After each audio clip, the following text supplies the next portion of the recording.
to start. We're going to start on our hands and knees.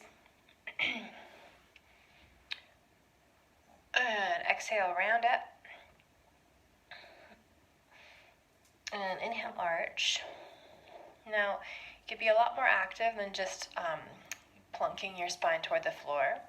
When you exhale and push the floor away, you're trying to pull your ribs as far off the floor as possible. Pull your tailbone under and toward your nose. And then as you inhale and arch, you're trying to drag your hands back toward your knees, to drag your chest forward, shoulders out of your ears. So 2 more here. Exhale, round. Push the floor away. Use your abs to pull your ribs up. And inhale, arch. Hands pull towards your knees, chest pulling forward, shoulders away from the ears. And exhale, round. This time stay rounded. Walk your hands a little closer toward your knees if you want more stretch. Keep pushing the floor away, pulling your ribs off the floor. I'm going to stay here for a few breaths. So exhale everything out.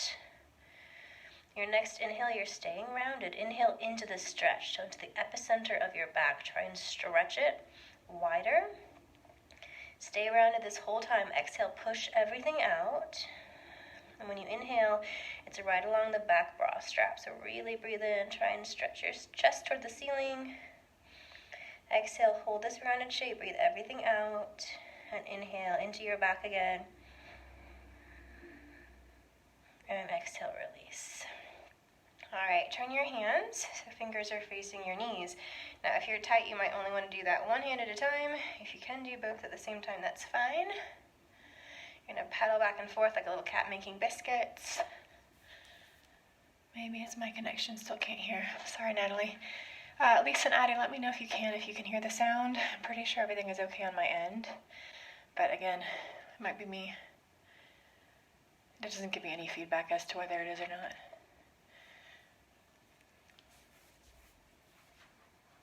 Okay. So fingers are torn toward your knees. And we're giving a weight into the left and right hand, kind of lumbering side to side. We'll start to turn the fingers out a little bit, ending with them turned straight out to the side. And we are going to sway a little bit left to right with the shoulders, which will end up stretching one wrist more than the other, so be careful. And then palms up. You'll have to put more weight in your knees to get out of the hands a bit. So bend your knees a bit more. Poke your elbow out to the side a little bit as you stretch away. And back and forth. And the more stretch you want, the wider you can take your hands apart from each other.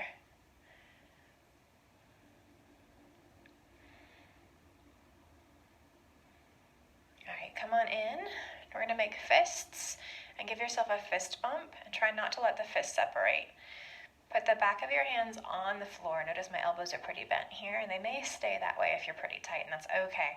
Just keep your fingers tightly curled and the fists together. As much as you can, start to straighten through your elbows. And if you've never done this one before, it's kind of a revelation.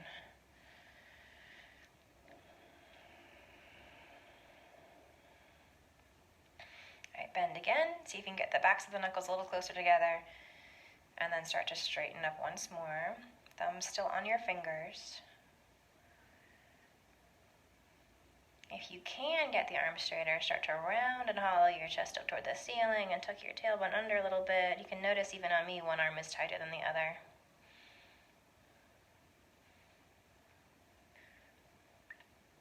All right. Again, turn your palms down, fingers face the knees. Ease into this one. And this time, keep the palms down, round up through your chest, and gently pull your shoulders back towards your hips.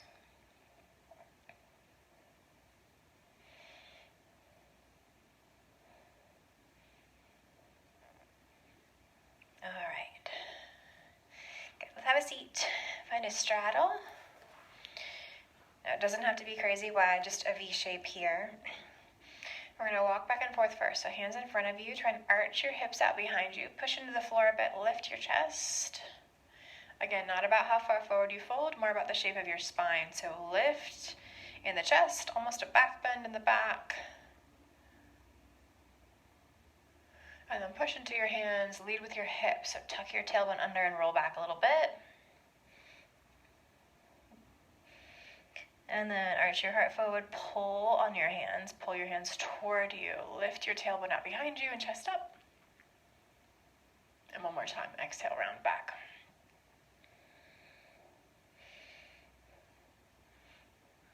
All right, we're going to shimmy a little bit side to side. So for this one, when you lean to one side, lift the hip you're leaning away from a little bit off the floor and let that leg bone turn toward the ground a little bit. So it's kind of being tractioned with you. Then come through the middle, lean over to your new leg. Remember, we're lifting a little bit or getting lighter, turning toward the floor a little bit, high puck, and tractioning toward you. Yeah, back and forth. Pretty much anytime I'm on the rug, he thinks that it's him time. Yeah. Ironically, he doesn't snuggle in the bed much. It's just the rug. All right, you're going to stay over one leg. Now drop an elbow toward the floor, and if you're tighter, you'll be up on the hand. Push into the leg a little bit. So you're already trying to twist your chest up a little bit. No, but. And turn toward the ceiling. Up and over. Yeah. Yeah.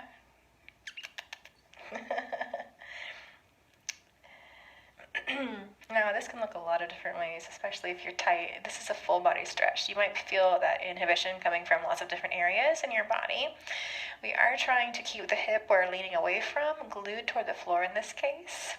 Push into your arm, twist your chest up. If you want some neck support, go ahead and cradle the underside of your head. But you can also use the head to stretch your elbow up and over a little bit. Now keep the side bend, turn your chest a little bit toward the floor. Remember, you're still anchored in the back hip. You're trying to move the stretch into the back, the lower back. It's really a hard area to stretch. I know.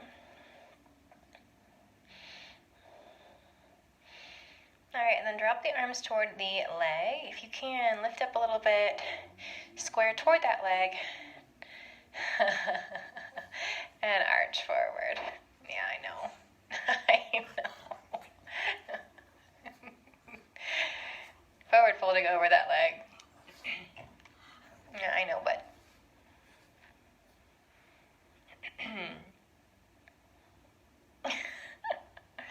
All right, come on up, we'll switch legs. So, we're leaning to the side. Bruce, sit. Sit down, sit down. Thank you. Press a little bit into the inside of the arm with your in the inside of the leg with your outer arm, turning your chest up, and then sink the hip you're leaning away from to the floor. So see how much my body actually shifts when I can anchor that hip to the ground. Now the anchoring of the hip is going to give you something to lift your ribs up and over from. So each inhale you're thinking about stretching each rib apart from its neighbor. Bruce.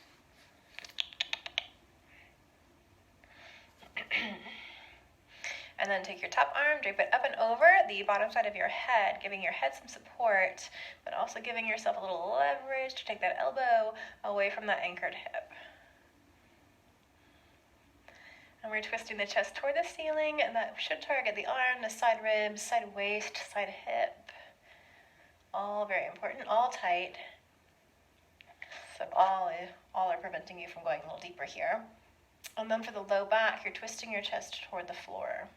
Still arcing up and over. And then go ahead and drop the arms. If you need a little bit of help, come up here. Twist toward that leg. Use your hands to arch your heart forward and fold over that leg.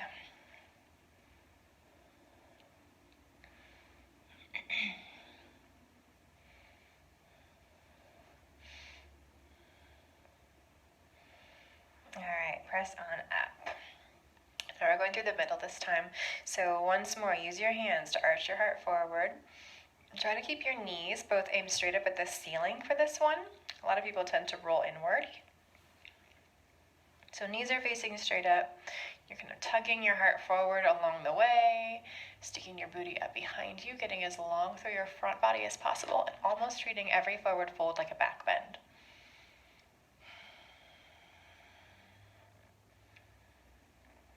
This stretching at home will really show you if you vacuumed well enough. So I know it's difficult to keep your mind in gear when everything hurts when you're stretching and you're distracted by your own home environment. It's part of the reason why it's hard to do this on your own by yourself. Now, stay here or come up just a little bit. We're going to point and flex through the ankles. So I like to point one, flex the other, and then go back and forth.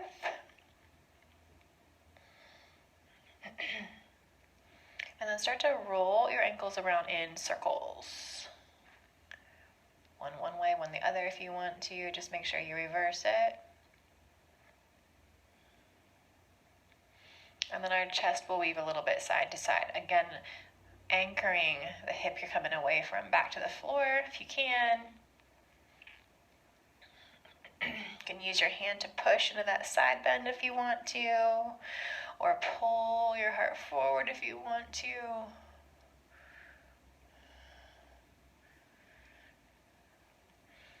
Now come back through the middle, and again, you don't have to be face planted on the ground. You're going to reach your right arm a little farther forward. Kind of suction your hand to the ground and tug with it a little bit.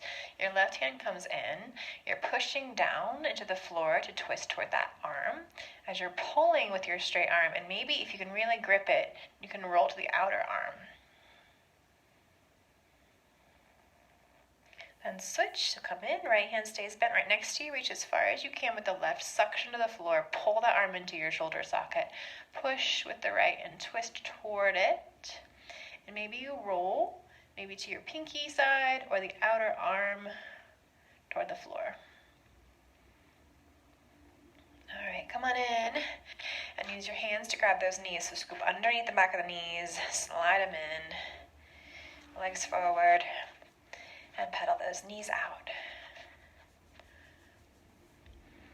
Flex and point. Roll the ankles around in circles. Whoop. All right. Let's bring the feet together, knees open.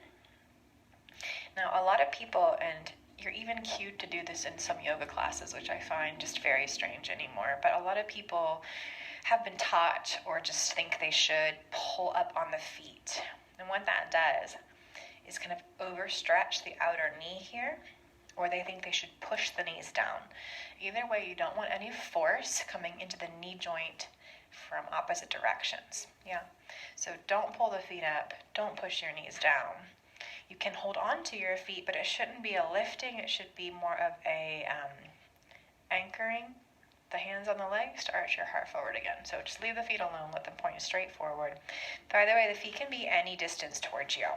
Yeah, not just the same place every time you stretch this shape. So if you need something, we're pulling forward on the hands, not leveraging the knees down with the elbows. If you don't trust yourself to not do that, just get rid of the hands and put them on the ground.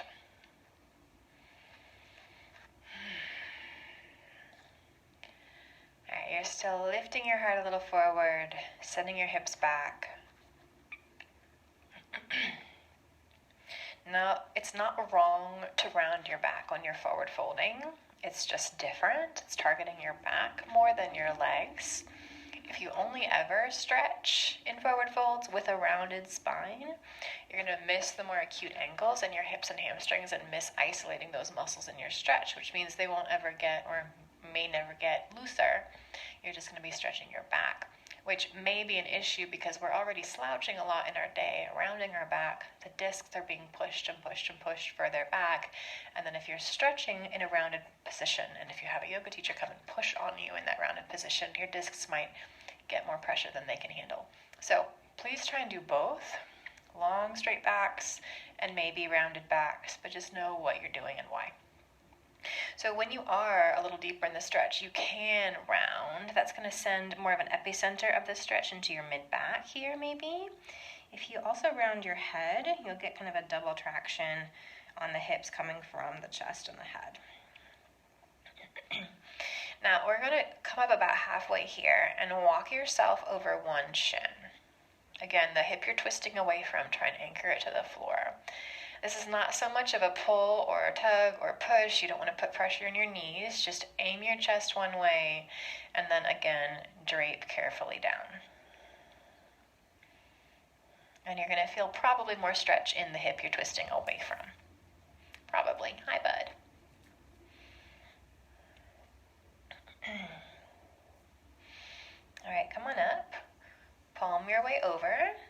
Chest is facing over the other shin.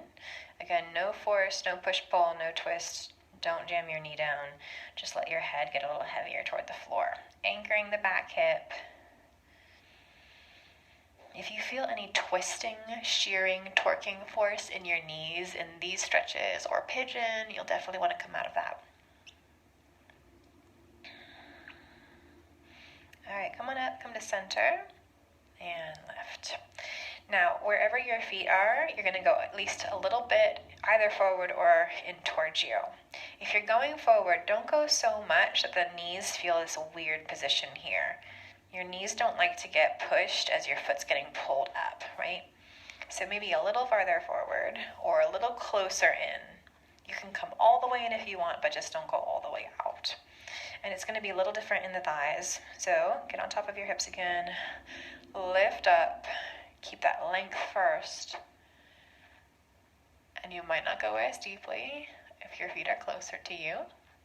And that's fine. And we're just going to stay straight through the middle for this one.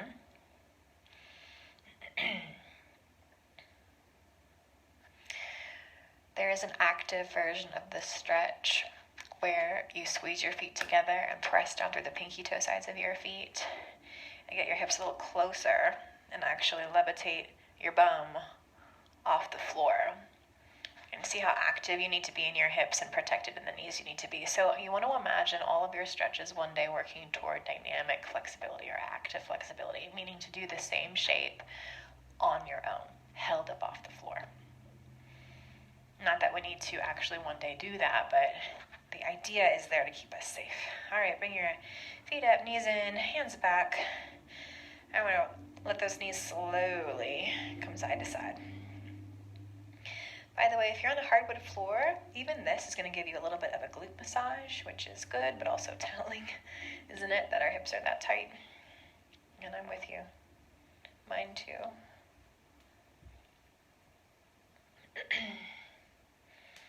All right.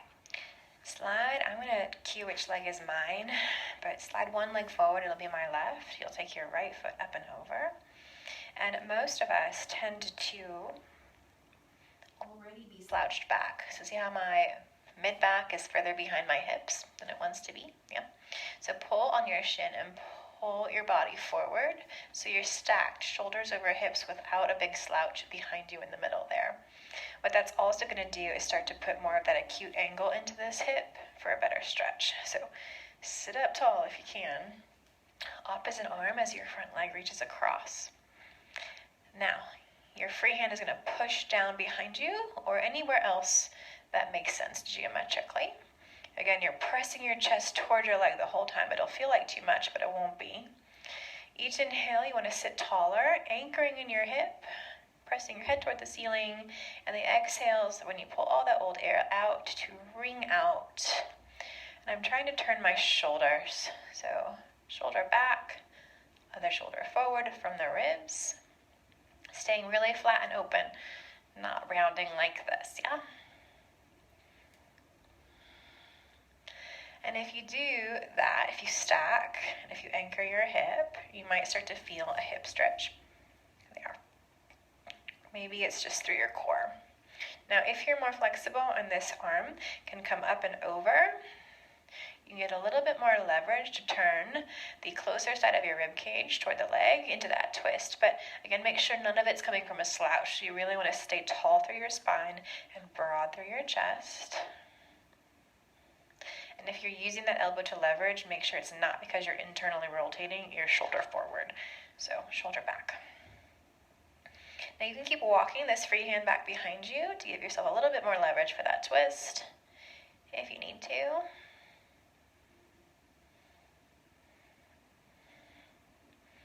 And then unwind. Okay, the arm that was in front is going to grab the outside of the foot. If you're a little tighter, maybe grab for the shin, but I like thumb down here. So if you grab the outside of the foot, it's thumb down. Again, notice I'm slouching already, right? So sit up tall, press your chest forward, you want your shoulders right over your hips. Watch your knee. Don't twist it as you straighten. All right, we're going to pull the stretchy leg across our chest. Actively reach that free arm now back. And you're reaching back through your fingers, pressing forward through that foot, trying to sit as tall as you can by anchoring into the stretching hip. If you have a wall back there, it's nice to grab onto something and twist. Hi, bud. And come back around. So I'm going to show you from the front here. You're coming back to your original position with the leg crossed over. You have a few options for this one. You can either take that knee and just lay it on top, or you can also bend what was your straight leg underneath you. Let's try to keep that straight for now. It'll stretch you a little differently. So your knee is aimed straight forward. We're trying to keep both hips heavy, and we have blocked this leg. So if you feel any weird tension in your knee, just come out of this. You won't go as far as you're used to, and that's okay. But before you round into it, try to hold for at least a few breaths with a really lengthened spine.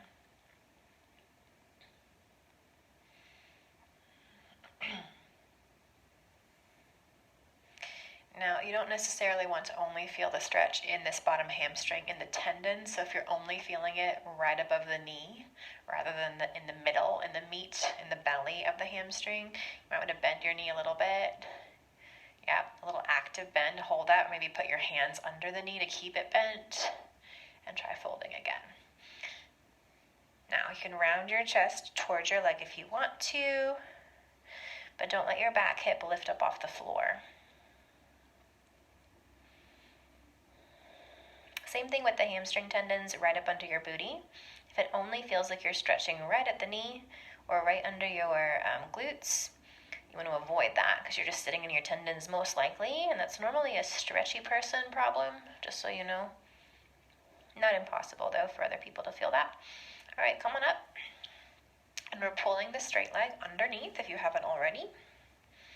Now here, you're going to try and get this hip of the front leg or the top leg really onto the floor. So open this foot out a little bit more. Really get that glute down.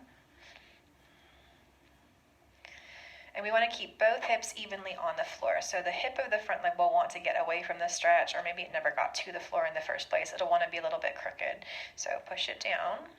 Even sit your shoulders maybe over toward that side. And then again, we're trying to keep a little straight of a back, really heavy glutes. Now, you'll notice this front foot likes to start to drift away from you. I like to pin it here, just so it's not escaping me, not so I'm twisting my knee, so no pressure, no pull, but just a little pin here. And then my front hand, if I want, can walk a little farther forward, and again, just a gentle tug, hand towards you, really just to help you lengthen your chest. So my bottom foot always gets in the way of my glutes. So if you go a little deeper, can you try and move that foot out of the way and sit more of the hamstring of your top leg on the floor? Now only if you're a little lower and you're getting a little more comfortable, and you can leave that foot there without it flying forward. We're going to walk our chest in the direction of the top leg.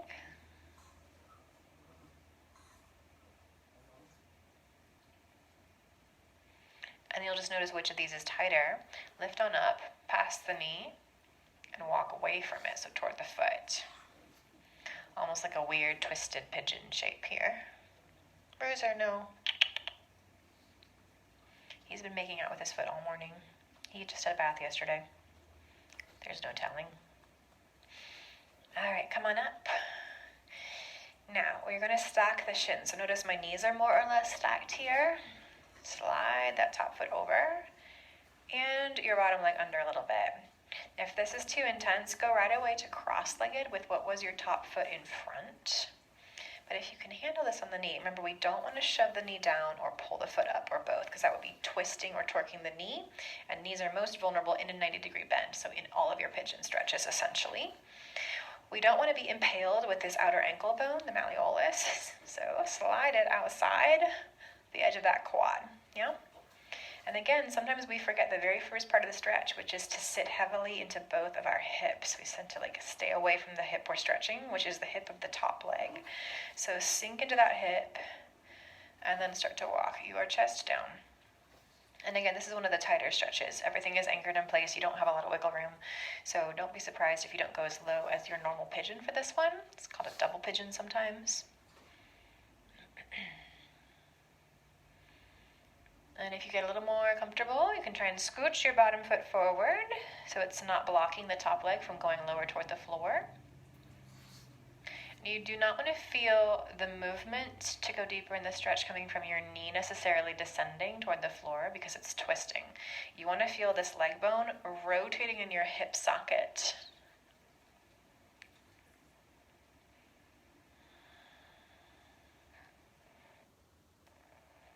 All right, we're going to collect this top leg. So put the foot in your elbow and grab it and sit on up. And if this is too much for you, go ahead and straighten out your bottom leg. I like to do that anyway. It feels less like you're going to fall backwards. So you have a foot in your elbow crease, kind of rocking it a little bit. Sit up tall again.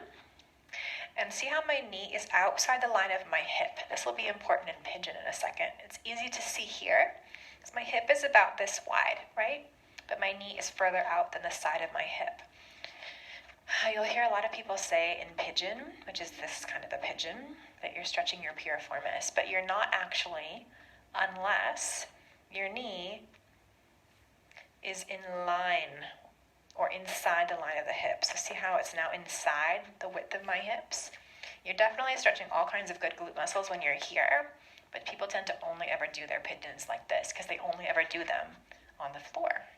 And your knees kind of block you from going a little deeper here. So if you can, start to slide your knee more in line. So knee toward the middle of your chest. And if your other arm is blocking you, slip on out. Hug the shin itself, leg close to you, and you're trying to point the knee up toward the ceiling. Almost like the stretch we did, but now it's a little bit deeper. So you're pulling everything in towards you, aiming the knee toward the sky, chest toward the leg, and taking that leg toward the floor. Maybe even scooch your hip a little further forward.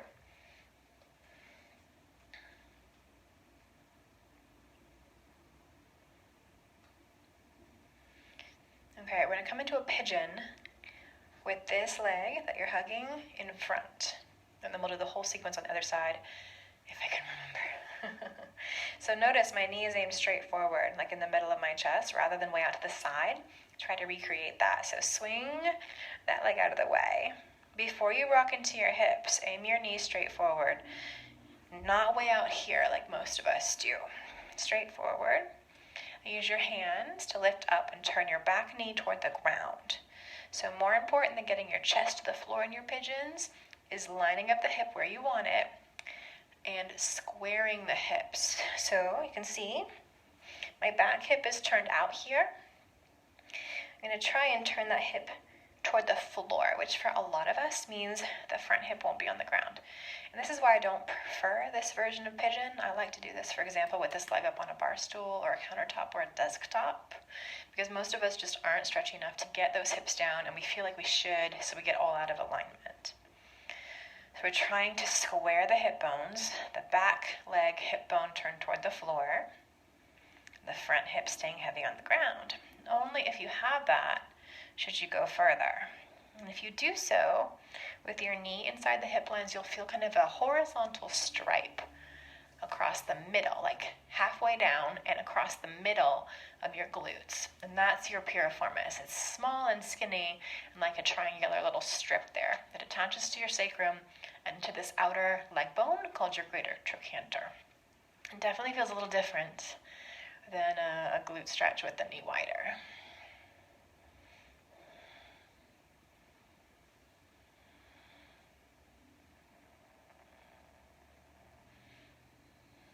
All right, come on up, swing that leg around. And we're going to try and do all of that on the second side. So, pull your leg in, and we'll cross it over. I think this is where we started. Remember, we want to pull the knee up and in, sit your chest up close to your leg, and opposite arm hugs around. So press your hip down, head to the sky. You'll start to twist here, reaching your free arm back. Your chest should stay broad and shoulders down as you twist, just as one big unit. Now, the further you want to twist back, your body will find some way to solve this problem. It wants to twist further, so it's like, okay, I'll round, and I can do it. But actually, you're going to lose the hip stretch. So sit up taller and taller and taller. Point your knee higher and higher and higher to the sky, and if you want to, you'll walk that other arm to the front, but keeping your shoulder back.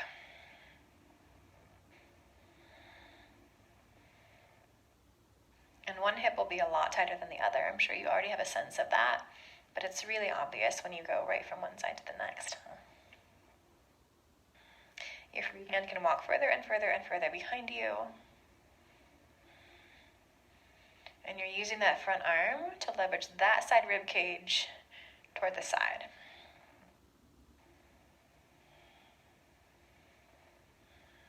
Now we're doing this variation first because you do have a bit of leverage from the arms into the leg. This next one with the straight leg in front of you is more dynamic. You have to do more of it on your own. So feel that same sense of rib rotation and anchored hip. Bring your front arm forward, grab the outside of your pinky or the shin, thumb down. Remember, when you straighten out, please don't go through like a clunky twist there. Really be active, straighten through the heel, and use that leg to pull your whole upper body forward. Sit tall. Pull your leg across your body, twist your chest the other way, and keep bringing your chest more and more on top of that hip. It wants to lean back like a lazy boy.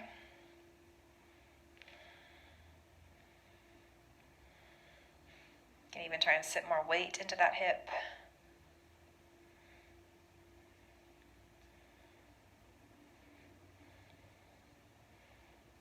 All right.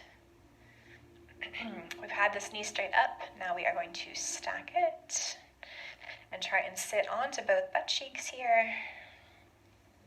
We're aiming to forward fold. You'll actually feel the stretch mostly in this straight leg. And again, we talked about on the other side, to not only feel the stretch right above your knee in those hamstring tendons or right under your glute in those hamstring tendons. You want to feel it in the middle, the belly, the meat of the muscle. So for any of you hypermobile people, you'll probably have to maintain this artificial knee bend by putting your hands under your knee.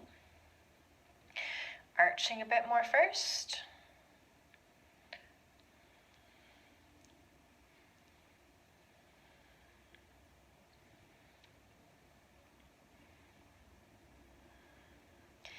And then rounding a bit.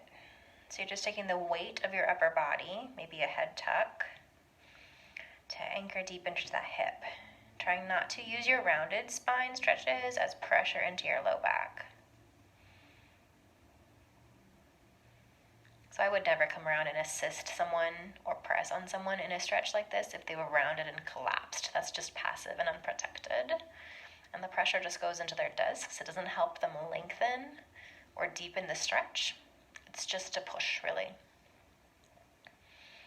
All right, we're coming up and bending this straight leg underneath you. So rock to the side, kick underneath you, but don't sit right on that heel. You're preventing the hip from going all the way to the ground, so scooch it forward. Try to get the booties to the floor. Your knees are forward. Wiggle if you need to here.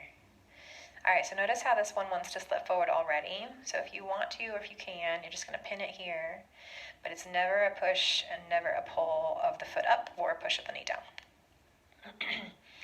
So automatically your body wants to shift weight away from the hip of the front leg to get out of that stretch, because it never feels really good to stretch until you're a little deeper into it or until you start to make it a more regular practice. So shift a little bit more weight, maybe your shoulders to that side. Keep the hips anchored back as you lift your chest forward. And again, one hip way tighter than another.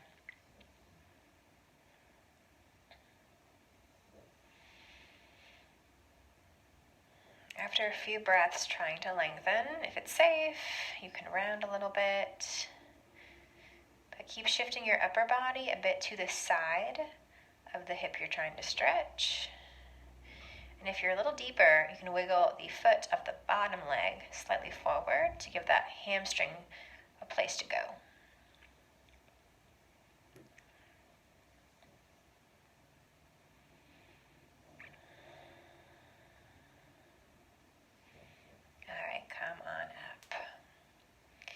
Now we're coming into a double pigeon. So you're going to stack your top leg on top, stacking the shins, and if you know this isn't for you or for your knees, take your front leg, or your top leg in front, for just a cross-legged position.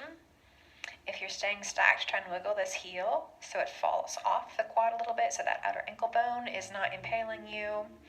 And then again, no pressure down on the knee. Just try and sit a bit more in the hips so they're level, and start to walk yourself forward. Are you starting to see what I mean by these stretches should feel more of a leg bone rotating? So your inner thigh is turning toward the ceiling.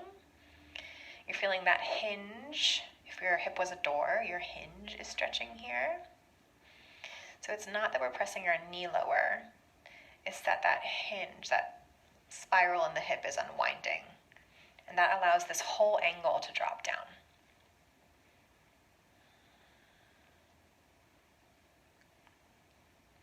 So you can walk your chest a little bit more toward your knee, which is going to put a bit more weight in that back hip. Or you can walk your heart toward the foot, which I kind of like. I mean, they're both great, but for me, I get a bit more of a twist, and then I have to really send that hip back.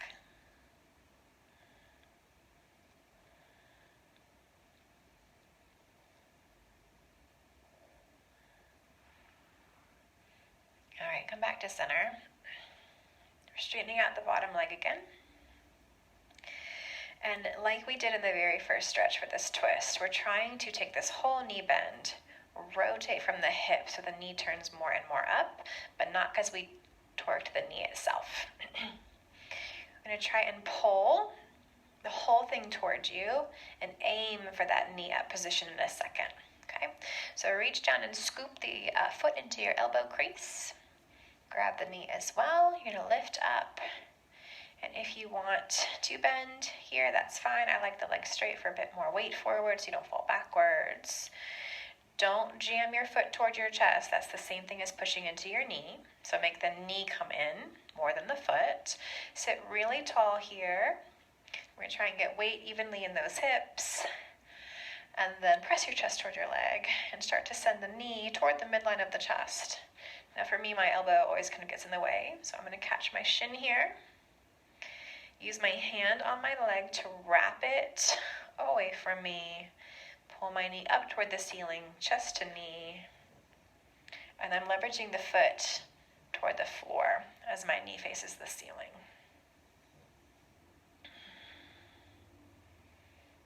Notice if you're leaned back a little bit or slouched or both. Sit forward, sit tall. So this is the feeling you're going to search for in your pigeon in a second. Remember, we want the knee to be in line the width of the hip. Knee wider than the width of the hips is not wrong. It's just not going to stretch your piriformis. And I mentioned that one because I think we've all heard about it. I'm just trying to dispel some probably well-intended yoga cues, but they're just not accurate, and then they get in people's heads, and then we think that that's how you stretch your piriformis. And I think one of the worst things to do if you really have like PT homework or your chiropractor tells you what to stretch is to go home and think you stretched that muscle, but you didn't. You're just leaving that problem getting worse. Okay, so this leg is going to be your front leg. Swing your straight leg back. Aim this kneecap straight forward, right under your chest, your sternum. Use your hands to push down, to lift the hips. Tuck your toes under. You're going to spiral that back knee toward the floor. And see how right away when you start to square the hips, that knee wants to flare out to the side? Nope. So knee forward, square the hips. And if you need to, since you're at home, stack something like a pillow under your hip. That's a great alternative. I still prefer, honestly, doing this with the leg up on a desktop or a counter. Then you're not even distracted by how low the hips go or how low the chest goes. So knee forward, squaring the hips first. Those are your two primary focuses. And when that is happening, if the hips are down, once the hips are down, then the chest can go forward. That might take a while, months, years, depends.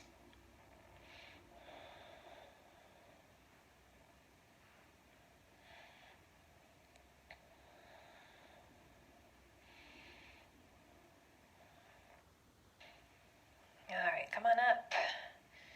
Sit to one side and bring those legs forward. So we've essentially spent 40 minutes just stretching your hips. Yeah, it's amazing how long it takes to get into them. Let's add a twist here. I'm going to twist toward you so you can see this. Lying on your back, we're going to let the knees fall to the side. And hopefully you can see this from your angle. If I keep my chest on the floor, which is not wrong, but this tends to be the only way you're cued to do your twists. If you keep your chest on the floor, see how far apart my knees are? Yeah, my top knee has slid back of my bottom knee, so they're not stacked. If I twist my whole body toward the knees, now I can see that my knees are right on top of each other. One is not in front of the other. Usually it's the bottom one that gets to be in front. So I want to glue my knees together in this position. Don't let your top knee slide behind your bottom. So glue the knees there. Really squeeze them. If you need help with that, your top hand can help. And then start to twist your chest back. You will not go as far, and that's fine because it's not the purpose of this stretch. Do you already feel the knee sliding backwards? Yeah. So push that top knee forward and let your chest stop where it does. Yep. So this top hip is sliding forward, the top knee is sliding forward. Keep those knees stacked and see where your true rib rotation is.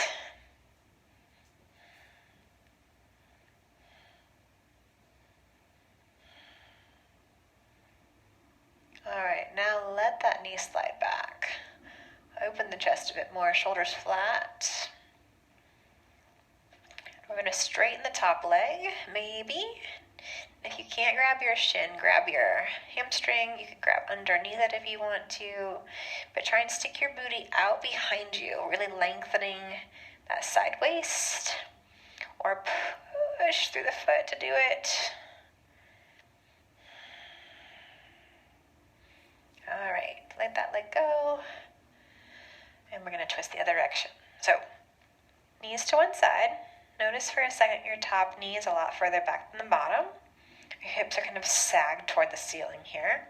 So turn your whole body, stack your top knee on top, glue them there, anchor with a hand, and start to twist your chest back. And you'll see how much space there is, like under my arm and shoulder blade, when I'm really keeping my knees glued together.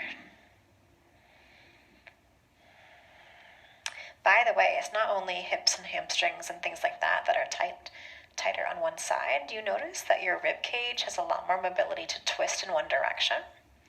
Or it might feel stickier going one way, yeah? All kinds of things are contributing to that, but it's nice to start to notice. All right, come back to center. Those knees go side to side. We're going to lie on our stomach for this one.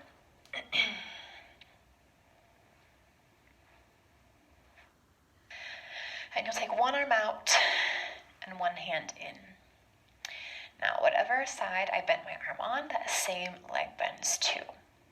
And like a scorpion tail, I'm going to lift it and take it out to the side. Now, before you go, this arm that's out in a T shape should not be higher than your shoulder. It should be straight out to the side of your shoulder or maybe lower towards your feet, but not higher.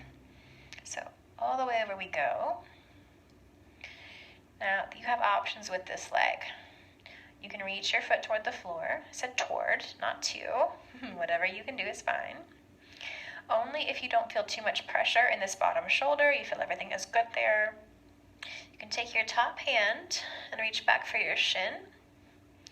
You can push your shin into your hand, or you can pull your shin towards your back. Or, if that foot kind of reaches the ground on its own, you can start to twist your hips toward the ceiling.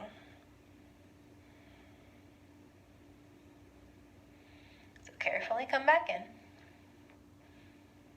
And we'll change sides. So T out, slide in. Remember, this hand should be shoulder height or lower, not higher. It puts a lot of stress on the shoulder joint if it is, because we're on our bellies. There's lots of pressure in that shoulder. Take your same side leg back like a scorpion tail. Toes. Find the floor.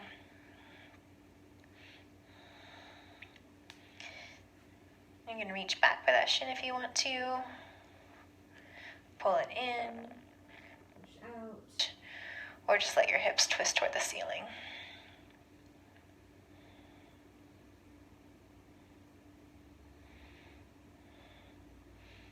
Alright, come on back. And round up. And a little child's pose. Knees wide. Let your chest shimmy side to side. Little twist maybe, rolling into one rib cage toward the floor.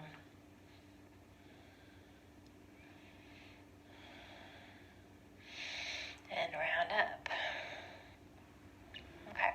If you have a foam roller, and if you don't worry about it, but if you have one, it's going to go under the sacrum, the hips, yeah? Not your low back. Nothing wrong with that, but we want the hips to be tucked under here. So if you're on the ground with no foam roller, it's no problem. Just straighten out one leg and pull one in toward you. Or I'll show you this other side here. With a foam roller or with a pillow or something that lifts you up, you can actually lift the hips. You want them to be tucked under a little bit. That's why we don't go low back, because then they tilt, which is nice for a back bend, but not for the stretch. So anchor the tailbone under and a tuck here. Slide one leg out. Make sure the tailbone is still tucked. And see this nice arch I have over my front hip flexor? That's always flexed, always bent, because we're always sitting. Now it's the opposite. Then when I pull my other knee in, I'm going to target that front of the hip there. So I'm not only lifted, which is pressing my hip forward, I'm also using the foam roller to tuck under. So you can roll a little bit towards your head if you start to lose that.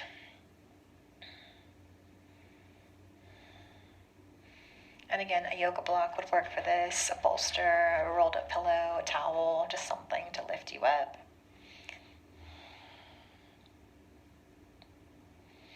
Now we've pulled this knee kind of straight up toward our shoulder here. We're going to take it, and I'll show you on the other side just so you see what I'm doing here. We're going to take it around and out, and then up toward the shoulder for this one. Yep. And I went around and out, like I just drew kind of a comma on the ceiling with my knee, so I don't pinch the ligaments in the hips. For most women, if you just bring your knees straight in, then like a little out, it just pinches your inguinal ligament in your hips if you really want to know. So out and around and back in, so more of your inner thigh is looking toward the ceiling. Try to keep both hips heavy on the roller or the floor. And then switch, right? So bend one knee in, tailbone is still anchored. And then out, around, and back towards you. Now later you can do those two variations with straight legs, which you could take out and around and into your stretch if you wanted to, but we'll just stick with the bent knee for now.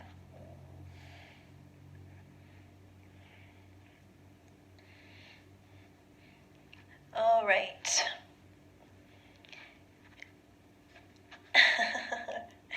Roll on up. Okay, bud.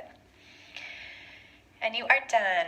So please let me know if you have any questions about any of that. There's a lot more details we could get into. We really only targeted the hips today, and we've got lots of other body parts to go through. So hope you feel better. So sorry about my volume for the one that said they were having problems. Hope everyone else was okay. I'll see you in the studio. Have a great rest of your weekend. Bye.